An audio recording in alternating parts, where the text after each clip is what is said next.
नमस्कार दर्शक बंधु आदि ओडिया न्यूज को आपन को स्वागत।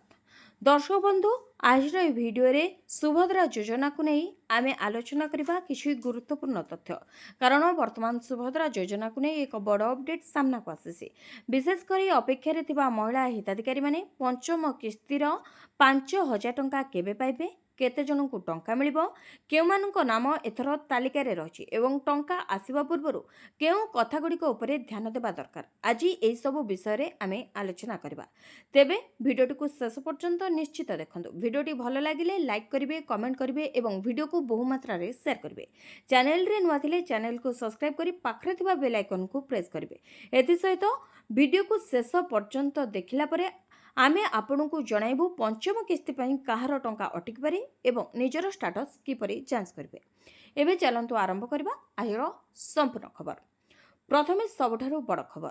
दर्शक बंधु सुभद्रा योजनार पंचम किस्ती को नहीं सरकारी स्तर में प्रस्तुति चली। जुलाई 10 तारिख में होइथिबा उच्च स्तरीय समीक्षा बैठक में राखी पूर्णिमा अवसर में अर्थात अगस्ट 28 तारिख में पंचम किस्ती टंका हिताधिकारी खाता को आसबो बोली एने समस्त प्रस्तुति विषय में आलोचना होइतिला एवं एने उपमुख्यमंत्री प्रभाती परिड़ा सूचना मध्य देथिले। अर्थात एथर योग्य हिताधिकारी को पुणी थे 5,000 टंकार सहायता मिलवाक जाउछि। एही डायरेक्ट बेनिफिट ट्रांसफर बा डीबीटी माध्यम रे हिताधिकारी बैंक खाता को पठाजिबो, जाकि पूर्वर मध्य सरकार पठाउथिले। कारण सरकार सुभद्रा योजना रे कोनोसी प्रकार मिडिल मैन बा मध्यस्थी रखी नांती, सरकार डायरेक्ट हिताधिकारी खाता को टंका पठाउछन्ते। एथिपई सरकार किछि गुरुत्वपूर्ण दिग प्रति मध्य ध्यान दैछन्ती, जाकि हिताधिकारी मानंगु बारंबार कहि आसुछन्ती कि से सब दिग प्रति ध्यान देबा पय ना कोन जेमिति कि आपणकर केवाईसी अपडेट होइतबा दरकार, बैंक सहित आधार लिंक थिबा दरकार एवं आपण जो मोबाइल नंबर दोचंती ताहा एक्टिव थिबा दरकार बा सेथिरे ओटीपी आस्तुबा दरकार, सेथिरे मेसेज आस्तुबा दरकार, सेथिरे कॉल जाउतबा दरकार, इनकमिंग आउटगोइंग थिबा दरकार, एई सब थिबा दरकार। तेनु सरकार एही दिग प्रति अधिक गुरुत्व दैचंती। एबे प्रश्न होछि जे केते जन महिला को एही टंका मिलिबो। उपलब्ध तथ्य अनुसार पंचम किस्ती पाई 1,01,00,000 रु अधिक महिला को हिताधिकारी भाव में चिन्हट करा जायछि। सुभद्रा योजना रे ए पर्यंत 1 कोटी रु अधिक महिला को सहायता मिल सारी। जुलाई मासर समीक्षा समय पंचम किस्ती पाई प्राय 1,01,99,000 रु अधिक हिताधिकारी तालिका प्रस्तुत होइथबा जना पड़िछि। तेबे 2026-27 आर्थिक वर्ष में सुभद्रा योजना 3,17,966 नुआ आवेदन आसिथिबा जना पड़िथिला। एही आवेदन गुड़िकर जांच एवं योग्यता निर्धारण पर हिताधिकारी तालिका प्रस्तुत होइछि। तेबे केउ माने पूर्वरु सुभद्रा योजनार टंका पाई सारिछन्ति सेमानंको पई एही पंचम किस्ती एक बड़ खुशी खबर। एबे आसंतु जानिबा सुभद्रा योजना रे मोट केते टंका मिलिबो। योग्य महिला हिताधिकारी को वर्ष को मोट 10,000 टंका दिया जाए, जहाँकि आपण माने पूर्वर मध्य जानिचंती। एही 10,000 टंका दुईटी किस्ती रे अर्थात प्रति किस्ती रे 5,000 हिसाब रे दिया जाय थाए। ओडिशा सरकारंकर 2026-27 बजेट दलील रे मध्य सुभद्रा योजना रे प्रतिवर्ष 10,000 दुईटी किस्ती रे देबा पई एवं एथि पई 10,145 कोटी व्यवहार करा जायथिबा उल्लेख रहिछि। तेणु एथर आसबाक थिबा पंचम किस्ती राशि होछि 5,000 टंका। किंतु सरकार यहाँ मध्य घोषणा करिसेंती जे जेउ मानकर पूर्वरु टंका आसिना अर्थात जो माने पूर्वरु आवेदन करथिले एवं कोनोसी कारणवशतः सेमानक खातारु टंका आसिना बा सेमानक ना सुभद्रा योजना रु कटि जाइथिला, तेबे सेमानंको पाई मध्य सरकार एक गुरुत्वपूर्ण घोषणा करथिले। सेमानंको उपमुख्यमंत्री प्रभाती परिड़ा सूचना देथिले जे वर्तमान जांच चलीथिला। जुलाई 25 तारिख पर्यंत एही जांच चलीथिला। जुलाई 25 तारिख भितर जो मानकर केवाईसी अपडेट हेनथला, बायोमेट्रिक अपडेट हेनथला, जो मानकर आधार सहित बैंक लिंक नथला, तो सेमानंको जुलाई 25 तारिख पर्यंत समय सीमा धार्य करा जायतला, समय सीमा दिया जायतला। एथि सहित अधिकारी मानकु मध्य समय सीमा दिया जायतला कि सेमाने डोर टू डोर विजिट करिवे, फील्ड विजिट करिवे एवं जो माने योग्य अछंती सेमानकु पुनि थरे सुभद्रा योजना रे शामिल करिवे। तो जो माने पूर्वरु शामिल होई नथले बा जो माने योग्य थाई मध्य कोनोसी कारणवशतः सेमाने सुभद्रा योजना रु बाद पड़ते सरकार से घोषणा करथिले जे कि सेमानंकु एकाथरके 5टी किस्तिर टंका प्रदान करा जिवो। मानकर आपण जणे योग्य हिताधिकारी किंतु प्रथम रु एपर्यंत आपण कोनोसी किस्तिर टंका पाइ नांते, किंतु वर्तमान सरकारंकर जांच परे आपण सुभद्रा योजना रे शामिल होचन, ताहले आपणको एकाथरे 5टी किस्ती अर्थात 25,000 टंका मिलिबो। से बेले जो माने गोटे किस्ती पाइचंती किबा दुईटा किस्ती पाइचंती आ पाइ नांती सेमानंकु मध्ये सेमति टंका प्रदान करा जिवो। जो माने दुईटा किस्ती तीनटा किस्ती पाइचंती आउ गोटे किस्ती पाइ नांती अर्थात चतुर्थ किस्ती पाइ नांती सेमानंकु 10,000 टंका प्रदान करा जिवो। एवं जो माने समस्त किस्ती पाइ सारिचंती अर्थात प्रथम द्वितीय तृतीय चतुर्थ पंचम चतुर्थ किस्ती पाइ सारिचंती सेमानंकु पंचम किस्ती रे 5,000 टंका दिया जिवो। यह मध्य सरकार घोषणा करछंती। किंतु एबे आसंतु जानिबा पूर्व किस्ती गुडी को ऊपर टिके नजर पकाइबा कोन रहितला पूर्व किस्ती। तेबे दर्शक बंधु सुभद्रा योजना आरंभ हेबा परे प्रथम किस्ती मिलिथिला। एहा परे मार्च मासरे द्वितीय किस्ती, अगस्त रे तृतीय किस्ती और मार्च 2024 रे चतुर्थ किस्ती दिया जायतिला। एबे अगस्त 2026 रे पुणी पंचम किस्ती देबाको प्रस्तुत होउछंती सरकार। अर्थात जो महिला माने योग्य अछंती एवं जांच प्रक्रिया संपूर्ण होची से माने एही किस्ती पय अपेक्षा करछंती एवं सेमानकु एही किस्ती अगस्त 28 तारिख अर्थात राखी पूर्णिमा दिन हिताधिकारीଙ୍କ खाताको आसी जिवो।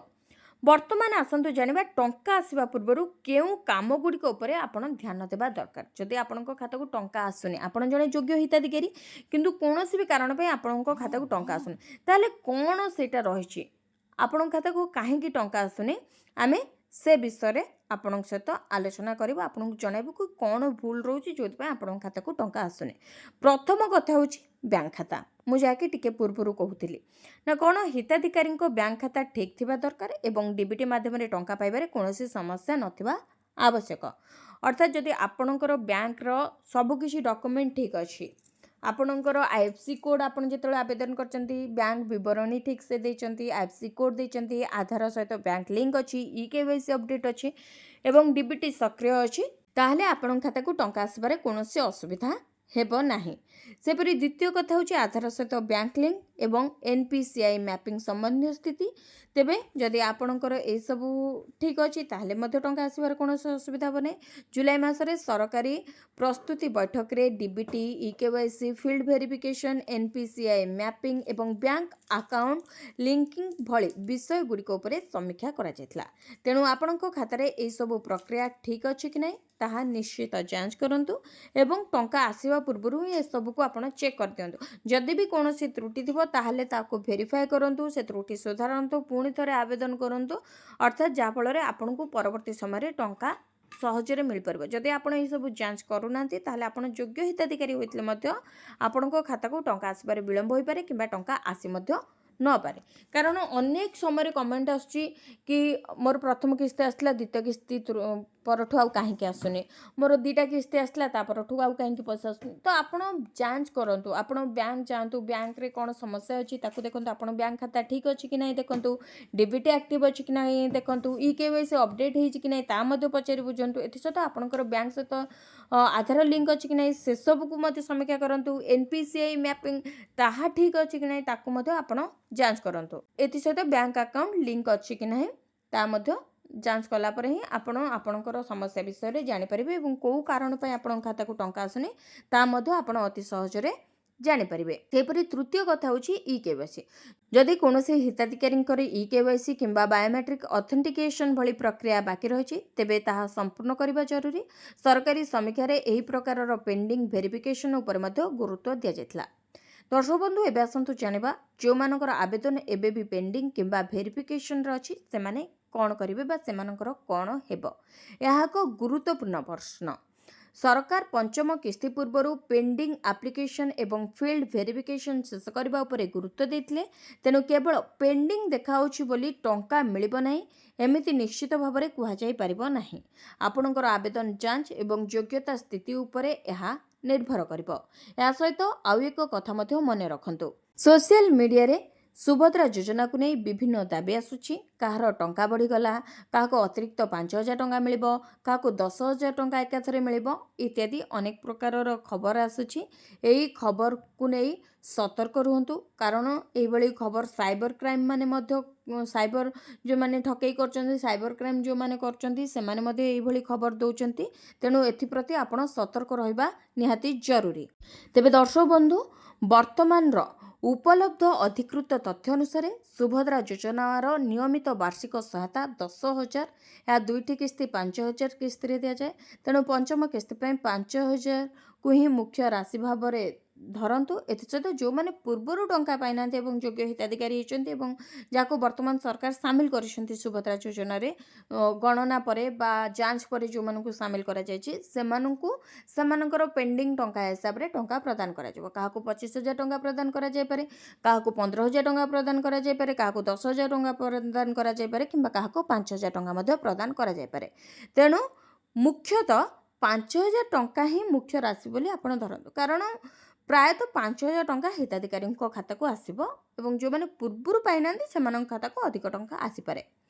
ଏବେ ଆଉ ଏକ ଜରୁରୀ ପ୍ରଶ୍ନ, ଟଙ୍କା ଆସିଲା କି ନାହିଁ କିପରି ଜାଣିବେ? ଏହା ଅନେକ ସମୟରେ ଲୋକଙ୍କ ମନରେ ପ୍ରଶ୍ନ ରହୁଛି। ଅନେକ ପ୍ରକାର କମେଣ୍ଟ ଆସୁଛି, ଆମର ଟଙ୍କା ଆସିଛି କି ନାହିଁ ଆମେ କେମିତି ଯାଞ୍ଚ କରିବୁ, ଆମର ଟଙ୍କା କାହିଁକି ଆସିନି ଆମେ ସେ ବିଷୟରେ କେମିତି ଜାଣିବୁ, ଏମିତି ଅନେକ ପ୍ରକାରର କମେଣ୍ଟ ଆସେ। ତ ଏ ବିଷୟରେ ମଧ୍ୟ ଆମେ ଆଲୋଚନା କରିବା। ତେବେ ଦର୍ଶକ ବନ୍ଧୁ, ଟଙ୍କା ଆପଣଙ୍କ ବ୍ୟାଙ୍କ ଖାତାକୁ ଡିବିଟି ମାଧ୍ୟମରେ ଆସିବା ପରେ ବ୍ୟାଙ୍କର SMS ଓ ପାସବୁକ୍ ଅପଡେଟ୍ କିମ୍ବା ଆପଣଙ୍କର ବ୍ୟାଙ୍କର ଉପଲବ୍ଧ ଡିଜିଟାଲ ସେବା ମାଧ୍ୟମରେ ଆପଣ ଯାଞ୍ଚ କରିପାରିବେ। ଏହା ସହିତ ସୁଭଦ୍ରା ଯୋଜନାର ଅଧିକୃତ ପୋର୍ଟାଲରେ ନିଜର ଆବେଦନ ଏବଂ ହିତାଧିକାରୀ ସ୍ଥିତି ମଧ୍ୟ ଆପଣ ଯାଞ୍ଚ କରନ୍ତୁ। ଯଦି ଆପଣଙ୍କ ଆବେଦନ ଯୋଗ୍ୟ ଅଛି, ଭେରିଫିକେସନ୍ ସମ୍ପୂର୍ଣ୍ଣ ହୋଇଛି ଏବଂ ଡିବିଟି ପାଇଁ ବ୍ୟାଙ୍କ ସମ୍ବନ୍ଧୀୟ ସବୁକିଛି ତଥ୍ୟ ଠିକ୍ ଅଛି, ତେବେ ଆପଣ ପଞ୍ଚମ କିସ୍ତି ପାଇଁ ଅପେକ୍ଷା କରିପାରିବେ। ଏବେ ଆଉ ଏକ ବଡ଼ ଖବର, ନା ଜୁଲାଇ 10 ତାରିଖରେ ସମୀକ୍ଷାରେ ପଞ୍ଚମ କିସ୍ତି ପାଇଁ ପ୍ରଶାସନିକ ଏବଂ ଟେକ୍ନିକାଲ ପ୍ରିପାରେସନ୍ ଉପରେ ଗୁରୁତ୍ୱ ମଧ୍ୟ ଦିଆଯାଇଥିଲା। ଅଧିକାରୀମାନଙ୍କୁ ପେଣ୍ଡିଂ ଭେରିଫିକେସନ୍ ଶୀଘ୍ର ସମାଧାନ କରିବାକୁ ମଧ୍ୟ କୁହାଯାଇଥିଲା। ଏହାର ଅର୍ଥ ହେଉଛି ସରକାର ପଞ୍ଚମ କିସ୍ତିର ପେମେଣ୍ଟ ପ୍ରୋସେସକୁ ସୁଚାରୁ ରୂପେ କରିବା ପାଇଁ ପୂର୍ବରୁ ପ୍ରସ୍ତୁତି କରିଛନ୍ତି। ତେଣୁ ଯଦି ଆପଣ ସୁଭଦ୍ରା ଯୋଜନାର ହିତାଧିକାରୀ, ତେବେ ଅଗଷ୍ଟ 28 ତାରିଖକୁ ନେଇ ଆପଣ ଅପେକ୍ଷା କରିପାରନ୍ତି। କିନ୍ତୁ ମନେ ରଖନ୍ତୁ, କେବଳ ତାରିଖ ଆସିଗଲା ବୋଲି ପ୍ରତ୍ୟେକ ଆବେଦନକାରୀଙ୍କ ଖାତାକୁ ଟଙ୍କା ଆସିବ ବୋଲି ନୁହେଁ। ଯୋଗ୍ୟତା, ଭେରିଫିକେସନ୍, EKYC, ବ୍ୟାଙ୍କ ଆକାଉଣ୍ଟ ଏବଂ ଡିବିଟି ସମ୍ବନ୍ଧୀୟ ସ୍ଥିତି ଠିକ୍ ରହିବା ମଧ୍ୟ ଆବଶ୍ୟକ। ତେଣୁ ଆଜି ହିଁ ନିଜର ଷ୍ଟାଟସ୍ ଯାଞ୍ଚ କରନ୍ତୁ। ଯଦି କୌଣସି ସମସ୍ୟା ଦେଖାଯାଉଛି, ତେବେ ଅଧିକୃତ ସୁଭଦ୍ରା ବ୍ୟବସ୍ଥା କିମ୍ବା ସରକାରୀ ସହାୟତା କେନ୍ଦ୍ର ମାଧ୍ୟମରେ ସମାଧାନ ନିଅନ୍ତୁ। କୌଣସି ଅଜଣା ବ୍ୟକ୍ତିଙ୍କୁ OTP, ଆଧାର ସମ୍ବନ୍ଧୀୟ ଗୁପ୍ତ ତଥ୍ୟ କିମ୍ବା ବ୍ୟାଙ୍କ ସୂଚନା ଦିଅନ୍ତୁ ନାହିଁ। ଦର୍ଶକ ବନ୍ଧୁ, ତେବେ ଆଜିର ଏହି ମୁଖ୍ୟ ଖବରକୁ ଆଉ ଥରେ ସଂକ୍ଷେପରେ ଜାଣିନେବା। ନା ସୁଭଦ୍ରା ଯୋଜନାର ପଞ୍ଚମ କିସ୍ତିରେ ଯୋଗ୍ୟ ମହିଳାଙ୍କୁ 5,000 ଟଙ୍କା ମିଳିବ। ପ୍ରଥମେ ଏହି କିସ୍ତି ରାକ୍ଷୀ ପୂର୍ଣ୍ଣିମା ଅବସରରେ ଅର୍ଥାତ୍ ଅଗଷ୍ଟ 28 ତାରିଖରେ ଦେବା ପାଇଁ ସରକାର ପ୍ରସ୍ତୁତି କରିଛନ୍ତି। 1 କୋଟିରୁ ଅଧିକ ମହିଳା ଏହି କିସ୍ତି ପାଇଁ ଚିହ୍ନଟ ହୋଇଛନ୍ତି। ନୂଆ ଆବେଦନ, field verification, EKYC, NPCI mapping ଏବଂ ଡିବିଟି ସମ୍ବନ୍ଧୀୟ କାମ ଉପରେ ସରକାର ଗୁରୁତ୍ୱ ଦେଇଛନ୍ତି। ତେଣୁ ଯଦି ଆପଣ ସୁଭଦ୍ରା ଯୋଜନାର ହିତାଧିକାରୀ, ନିଜର ଷ୍ଟାଟସ୍ ଏବଂ ବ୍ୟାଙ୍କ ସମ୍ବନ୍ଧୀୟ ତଥ୍ୟ ଠିକ୍ ଅଛି କି ନାହିଁ ତାହା ନିଶ୍ଚିତ ଯାଞ୍ଚ କରନ୍ତୁ।